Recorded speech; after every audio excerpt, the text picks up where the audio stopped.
سلام، خسته نباشید. سلام، خیلی خوش اومدین. بفرمایید بشینید. عزیز میتونم چند تا از نمونه کاراتون رو ببینم؟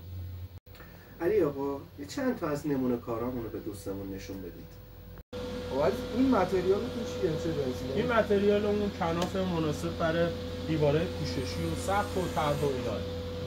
بعد طول اینا چنده؟ آقا طول چیه میگی؟ نه متراژشو عرض می‌کنم، متراژشو.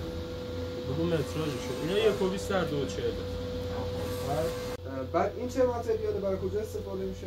اینا میتونی بین کابینتی برای جای اداری جایگزین سرامیک و کاشی شده که معمولا روی دیوارا وزارت بهداشت هم اینو تاییدش کرده. بله. بعد طول اینا چقدره؟ آقا طول چیه داری میگی؟ نه ببخشید سوء تفاهم پیش میاد.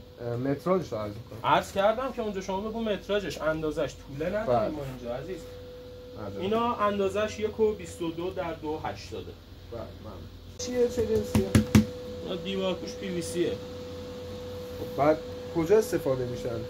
سقف‌های سرویس، ضد آب، ضد حریق، ضد رطوبت. خب طول اینا چقدره؟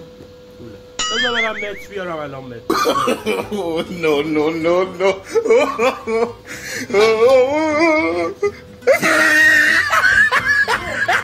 بابا مشتری چرا میپرونی؟ آذوالفقاری از صبح اومده اینجا هی 10 بار به من گفته طوله هی داره طوله میکنه، شما هم هیچی نمیگی.